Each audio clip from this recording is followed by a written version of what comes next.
Katur bucange ing pentas dalu niki nyuwun lagu Kopi Wengi dipun bawani kae. Endi lho kae. Kopi Wengi nggih. Lan ugi wengis ninggal katresnan. Matur nuwun saking kula Pak Jarmin Hadi Permadani Rembang. Wah inggih matur nuwun tebih saking Rembang kok kepareng rawuh sembah nuwun ingkang tanpa upami. Iya. Ana sing ngersake jenang gula mau rong layang. Dipinangkani yen bar iki lagi winong ben jaran. Iya. Ya sinden kena jumeneng kena ngadeg, kena polah manut karo budayane karo ciri khase sing baku aja nganti ada gerakan-gerakan sing seksual. Ya.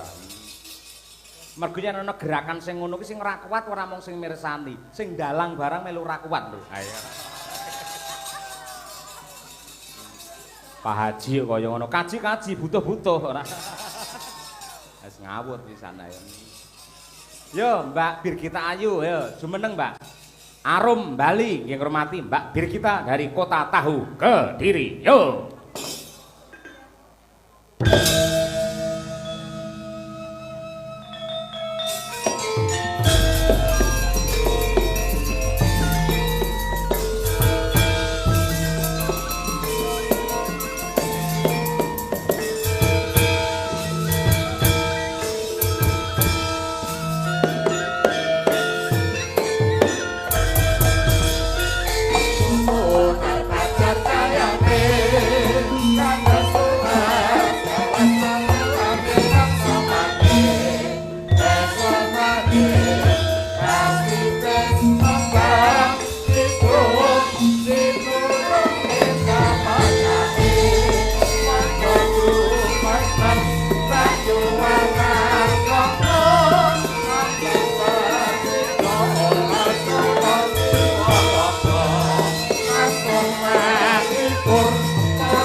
Birgita Ayu sarjana seni. Calone arep kuliah S2 asli saka Kediri. Ya. Ning ya merga le mben bengi nyinden, mben bengi dadi penyanyi nggih campur sari. Ha iya. Ning Kediri barang ya hit. Oh tenan. Angger Mbak Birgita ngangge mic sing tanpa kabel ngono kae wis mlayu tekan ndi-ndi. Angel digoleki bae ndelik ning pawon. Ha iya. Lah niku kula kebelet pipis, Pak. Lah nggih. Ning bener to, sing profesi menjadi sinden iki sangat menjanjikan untuk kesejahteraan iki bener to? Leres Pak niku, Pak. Nyatane sampean duwe omah dhewe ya to? Ning Solo duwe omah dhewe, tur kuwi ya ora ngrepoti wong tuwa to? Mboten Pak, mandiri Pak. Nggih. Mila kagem warga masyarakat Bakaran kok kagungan putri utawi anak wadon ingkang seneng kalih budaya monggo dipun dukung. Sinden niku mboten kok bab ingkang gampang utawi bab sing asor niku mboten, ning menika bab ingkang luhur merga nguri-uri lan ngurip-urip budaya menjadi pahlawan wanita untuk ekonomi keluarga.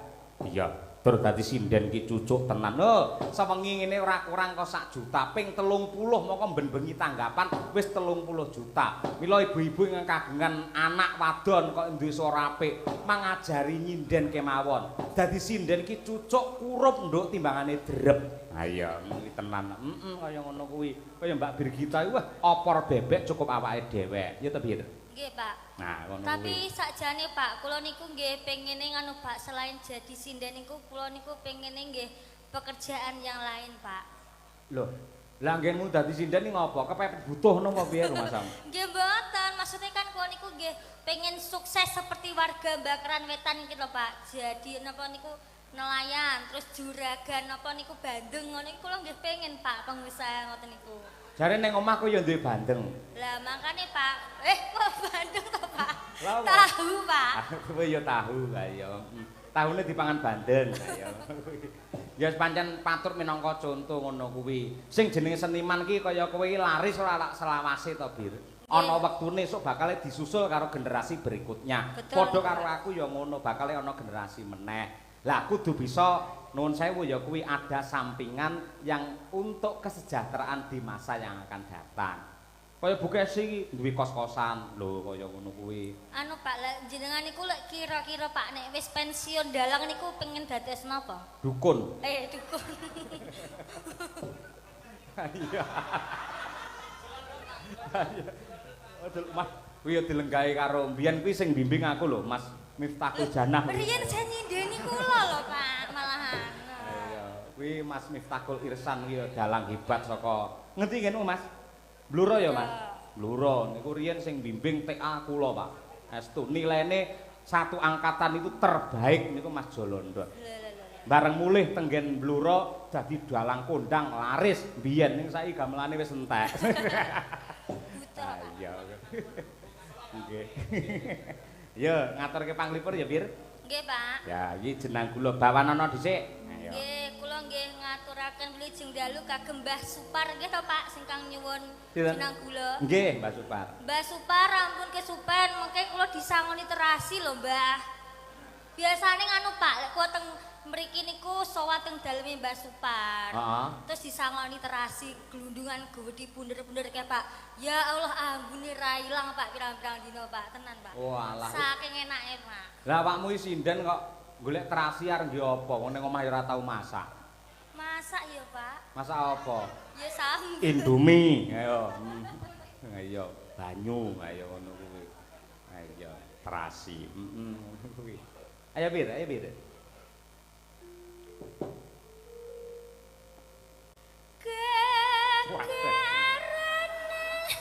Bila sing ngirit deh, ayo. Bila sing cendak, ayo. Senengane cendak. Lah wae kan Bukesi sampun dandang gula. Oh, betul, betul. Iya. Kuwi sinden pinter ya ngono kuwi. Ayo, pinter. Ayo. Golek gampang, ayo. Enggak.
Mbak Birgita ki ya suarane halus, apik, cengkoke ya jos, piyayine ya ayu, karo wong lanang ya ora patiya tertarik.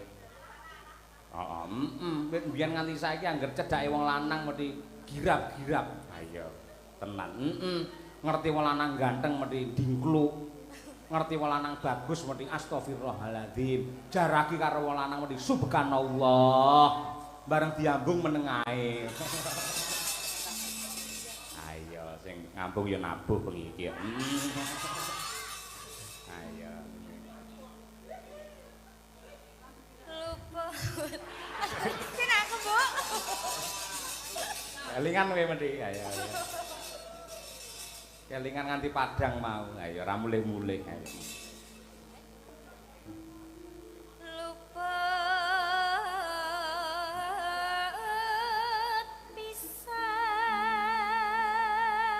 Kena pisan. Kena pisan.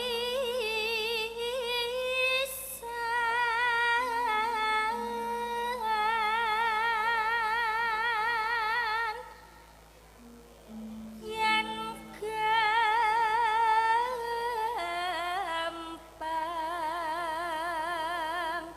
luwih gampang.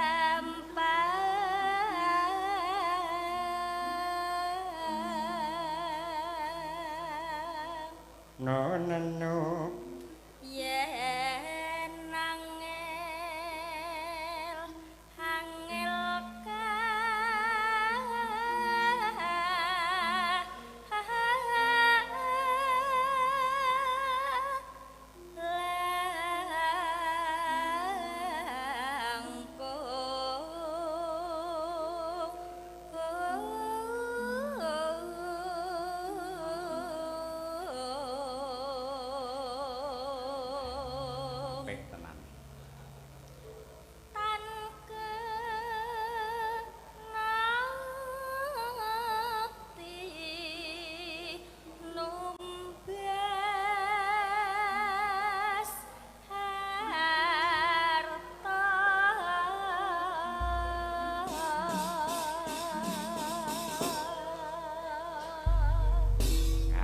sembah nuwun. Tembang menika kejawi kula aturaken dumateng para-para ingkang kepareng lenggah, ibu-ibu sedaya kemawon, lan ugi kula aturaken ingkang kepareng mirsani lumantar streaming Kuntadi Channel. Nggih, sugeng laras, sugeng mirsani pepanggihan malih kalian kadang-kadang Madangkara. Ya. Yo, Mbak Birgita diaturake. Yes.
Tambah seger mengko rampung jenang gula kedua dadi ati jaipongke. Oh iya no. Jogete pir ayo. Mangga.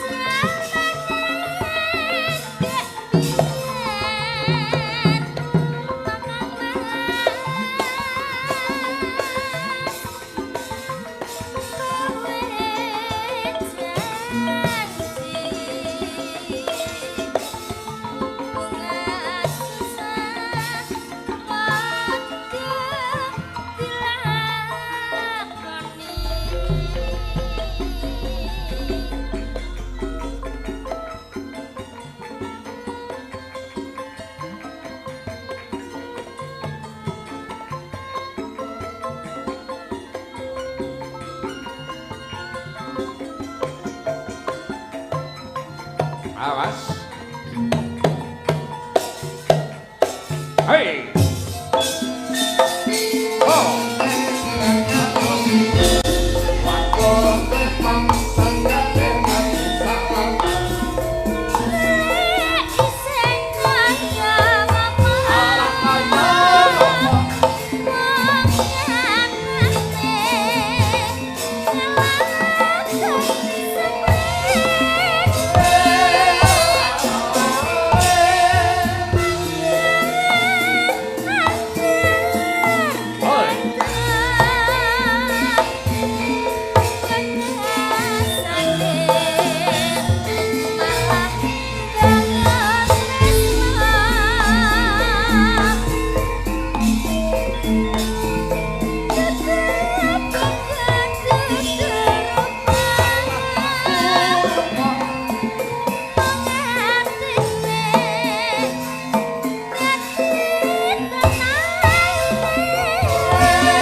kasih Mbak Birgita Ayu Setiani Haryanto sarjana seni. Wah, komplit tenan. Mula marem banget nduk awake dhewe iso sowan ning desa mligi ning Bakaran Wetan. Merga desa kuwi jantunge negara. Adeke negara lan majune kutha kabeh kuwi cikal bakale ya saka desa. Ngibarate desa kuwi oyot, kutha kuwi pang, dene negara kuwi wite. Masa? Nadyan wite kuwi gedhe, pange kuat, godhonge ngrembuyung, wohe seger, yen oyote ora bakoh, kena banjir lan lesus gampang rubuhe. Paribasane ngono kuwi. Ngono kuwi. Dadi yen pengen mulyake negara kuwi ya kudu diwiwiti saka mulyake wong desa luwih dhisik. Nah, sing jenenge mbangun desa kuwi ora mung tanggung jawabe Bapak Kepala Desa atau Pak Lurah lan perangkate, nanging kabeh wong sak desa kudu tanggung jawab. Nunggal niat, nunggal kiblat, golong geleng gilik rasane kanggo ya kuwi gotong royong ndandani lan uga mbangun karo desane. Mula desa sing apik kuwi mesti nengenake marang musyawarah.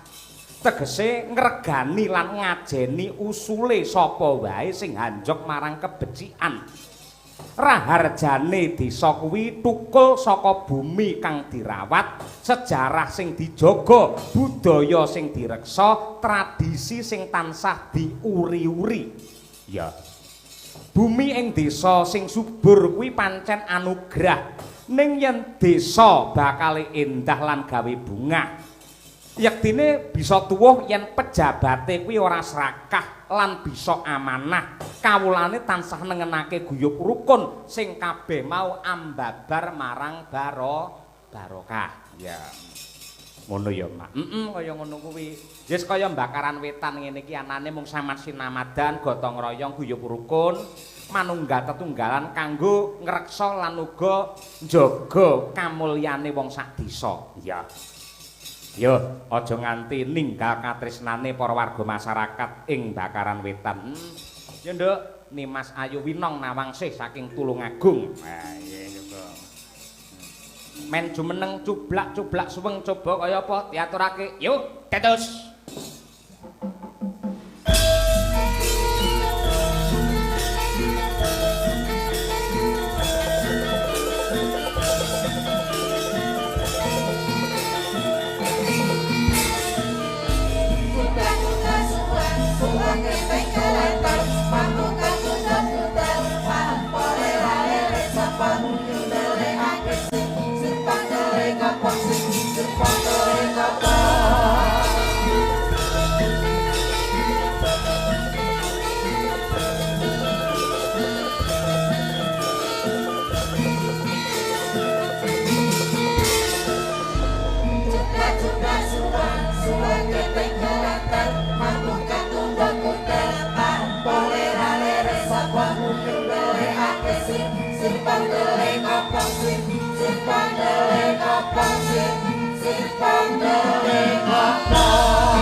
Sampeyan ya asring sowan ana laladan pati ya, Nduk? Nggih mboten asring banget tapi nggih nate. Nate ya. Kula nate lho Pak teng mriki, punan. Ning Bakaran Wetan? Nggih teng mriki panggungnya nggih niki. Alah, layak to layak piye iki kene karo sampeyan le apal. Winong tumut Pak Dalang, tumut. Si Birgita tumut, Mbak Tutik tumut. Loh, Bakaran Wetan niku nek wayangan pun asring, Pak. Kula niku teng mriki niku pun 3 kali. Weh, iya. Ngumpuli bapak, aku yang lagi pindho iki lho, Nduk. Sampeyan iso ping 3 wae. Kula niku sing pertama nderek Pak Endro, sing kedua nderek Pak Tanto, terus kalih jenengan. Ora tau nderek Mas Miftahul Irsan. Saya nggak pernah diajak sih Pak sama Mas Miftahul Irsan itu. Lah mula kuwi aja jual mahal ngono. Sing trima anane biaya semene mangkat, insyaallah dadi berkah yen kowe ikhlas. Bekerja kuwi sing jenenge bekerja ki ibadah, rezeki ki jatah. Yen ditampa kanthi ikhlas insyaallah membawa berkah ngono. Oh gitu ya Pak. Tapi kan Mas Miftahul Irsan nggak pernah ngajak aku. Gitu loh Pak. Jane mbiyane pengen ngejak Iya. toh. Ning takon karo aku, Winong pripun, Pak? Wah, aja kowe, aja Winong, liyane wae. Lah pripun? Mbak Bir kita aja ngono. Lah sinten, Pak? Ngejak Mbak Tutik wae aku ngono. Lah niku. Jadi ben ada warna-warna baru ngono tegese ora ngono. Mungkin Mas Miftahul Irsan ini agak trauma kali Pak sama aku. Lah kenapa? Soalnya dulu pernah ngajakin aku dolan tapi aku nggak mau. Bener lek kowe ra gelem, bener. Mergo arep dilebokne ning lembah hitam kowe. Izin. Ayo. Kuwi jenenge keakrabane seniman seniwati ya ngono kuwi, Iya, Nduk. Mas, bercanda. Aja sok berpikir sing negatif ngono. Sok-sok ngene dijak diskusi untuk kemajuan seni tradisi ke depan ini seperti apa, ngono lho. Terus. Ngono. Ya nduk ki lho sing tresnani sampean akeh ki lho ana ngersake ninggal katresnan nadyan sampean angger ning panggung nembange iki gandenge iki katresnane warga masyarakat penggemar karo sampean ya pinangkanono. Nggih. Bawa napa mboten, Pak? Bawa dikumpliti. Ya ya nggih. Asmara ndono meneh. Ning beda cengkok beda laras. Ya nggih. Jaranan dangdut kreasi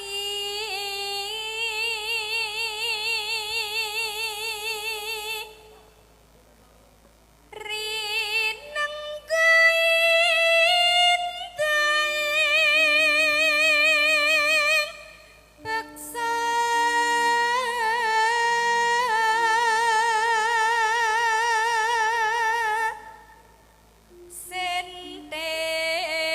senterewe jaran pegon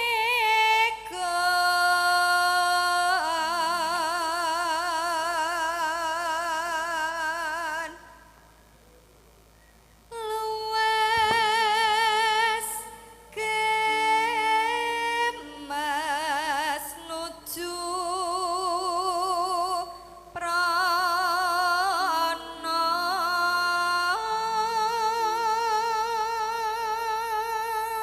Noneno pinter agawe brangta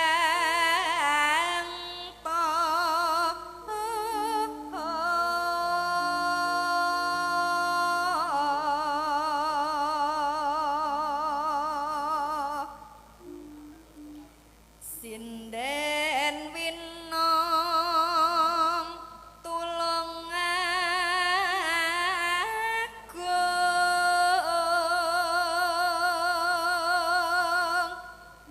aja nganti ninggal tresno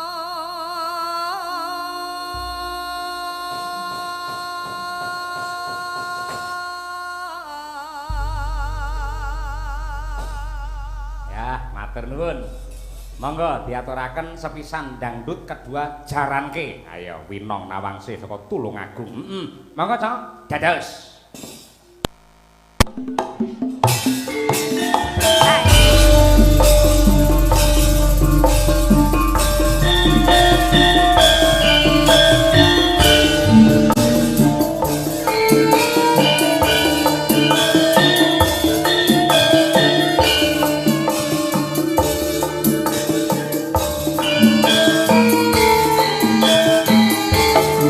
Oh. Nduk.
mangkunge cayu coba kaya apa.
Tepuk tangan untuk Winong Nawangsih. Wah, adus keringet tenan iki. Ha iya.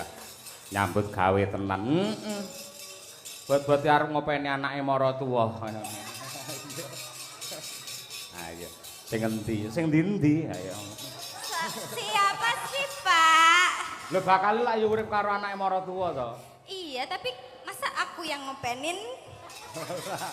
Ya. Gak mau ah. Ya saling mengopeni ngono lho. Itu masa aku sendiri yang ngopenin? Iya. Loh, biyen ki aku bar rabi karo Bu Kesi. Sing ngopeni aku ki Bu Kesi. Iya, biar Bu Kesi aja. Loh, maksudnya bar kuwi selot-selote akhirnya saling mengayomi ngono kuwi, ngono. Gitu ya. Aja peh sing wedok ki kayane luwih akeh, apa ki duwite luwih akeh, luwih sugih njur sepiyah karo wong lanang aja nganti. Ayo. Mboten, Pak, niku kelakuannya Mbak Birgita. Oh iya. Niku. Ayo. Kancane sing disampluk wah ora. Matur nuwun. Engko lelagon sing urung diaturake engko nggen gara-gara dipinangkani ya, Nok. Iya, ngono ya, Mak. Nadyan kaya ngapa lan kepiye iki lakone dawa wiwit saka kangsa adu jago mengko Kokrasana rabi nganti tekan Kokrasana jumeneng nata. Iya. Yen pancen mengkono ayo padha rakit mbacutne gelaring sangkit. Yo tak derekake.